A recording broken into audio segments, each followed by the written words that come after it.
الحمدللہ وحدہ والصلاة والسلام على من لا نبی بعدہ ومن تبعهم بإحسان إلى يوم الدين أما بعد فاعوذ بالله من الشيطان الرجيم بسم الله الرحمن الرحيم قل فيهما إثم كبير ومنافع للناس صدق اللہ العظیم۔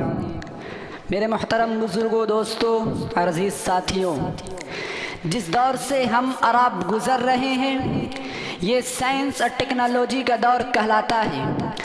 آج قدم قدم پر سائنسی ایجادات سے مادیت کے نئے نئے انکشافات کا چرچا ہے۔ انسانیت کے دامن میں علم و دانش کی بھرپور تجلیاں ہیں۔ اس نے عقل انسانی کے گروہوں کو کھول دیا، جس کا نتیجہ ہے کہ انسان ہواؤں کے دوش پر اڑ رہا ہے، فضاؤں میں اسٹیشن بنا رہا ہے، چاند پر کمندے ڈال رہا ہے، سورج کی شعاعوں کو گرفتار کر رہا ہے، زمین کے پوشیدہ خزانے کو نکال رہا ہے، سمندروں کا سینہ چیر رہا ہے۔ غرض کے سائنس اور ٹیکنالوجی نے اتنی ترقی کی جس کا تصور بھی نہیں کیا جا سکتا۔ لیکن سوال یہ ہے، کیا سائنسی ایجادات اسلام کے لیے چیلنج ہے؟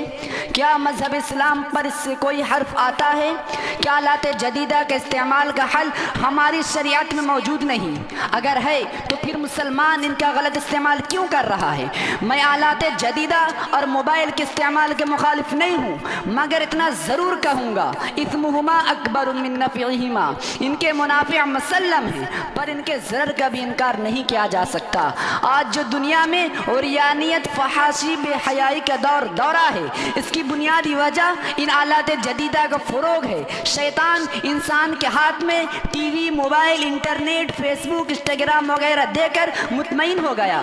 تجربہ اور تحقیق سے بآسانی اندازہ لگایا جا سکتا ہے کہ آج 70% سے زائد فحاشیہ محض اس بنیاد پر وقوع پذیر ہے کہ آج باقاعدہ ٹی وی پر عریانیت، فحاشی، بے حیائی اور بے پردگی کی تعلیم دی جا رہی ہے۔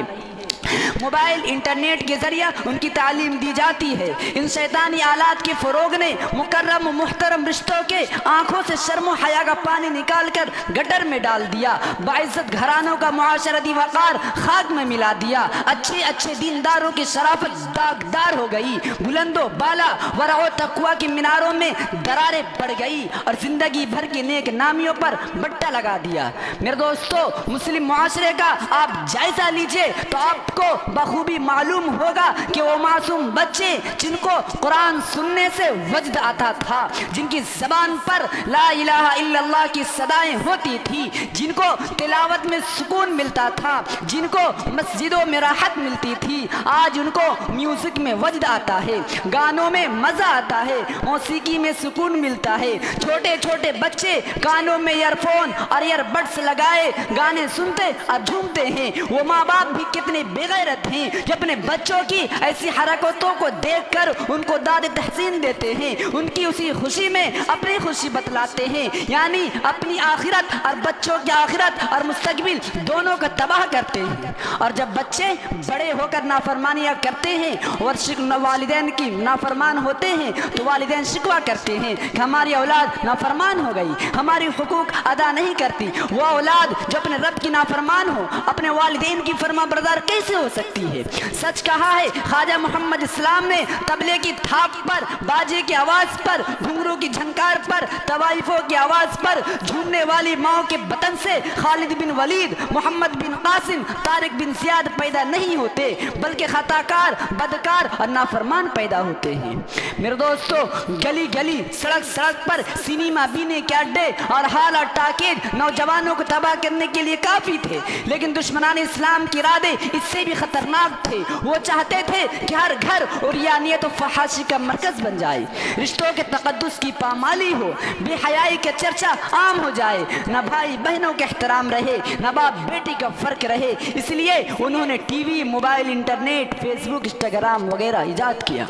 میرے دوستو، موبائل، انٹرنیٹ، فیس بک نے میرے دوستو، موبائل، انٹرنیٹ، فیس بک وغیرہ نے انسان کو حقیقی خوشی سے محروم کر دیا، دل کے چین کو چھین لیا، جسم کے تقاضے کو پورا کیا، لیکن روح کو فاقہ کی حالت میں چھوڑ دیا۔ میرے دوستو، mobile, internet, Facebook, Instagram نے انسان کے حقیقی خوشی کو محروم کر دیا، دل کے چین کو چھین لیا، جسمانی تقاضوں کو پورا کیا، لیکن روح کو فاقہ کی حالت میں چھوڑ دیا۔ آج پوری دنیا چین و سکون کی تلاش میں سرگرداں ہے۔ وہ یہ چاہتی ہے کہ اسے برہنہ تصویروں میں سکون مل جائے گا، ناچ گانوں میں اسے سکون مل جائے گا، رقص و ڈانس کی محفلوں میں سکون مل جائے گا، حسیناؤں کے پہلوؤں میں سکون مل جائے گا۔ الا بذکر اللہ تطمئن القلوب۔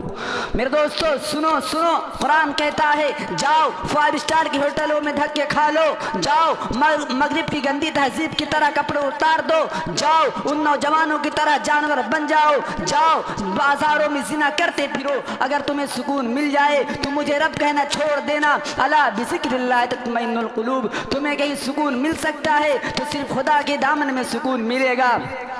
یا آلات جدیدہ تمہاری زندگی تو بنا سکتی ہے، لیکن تمہاری روح کو زندہ نہیں کر سکتی۔ سچ کہا ہے علامہ اقبال نے، ڈھونڈنے والا ستاروں کی گزرگاہوں کا اپنے افکار کی دنیا میں سفر کر نہ سکا، ڈھونڈنے والا ستاروں کی گزرگاہوں کا اپنے افکار کی دنیا میں سفر کر نہ سکا، اپنی حکمت کے خم و پیچ میں الجھا ایسا، اپنی حکمت کے خم و پیچ میں الجھا ایسا، آج تک فیصلہ نفع و زر کر نہ سکا۔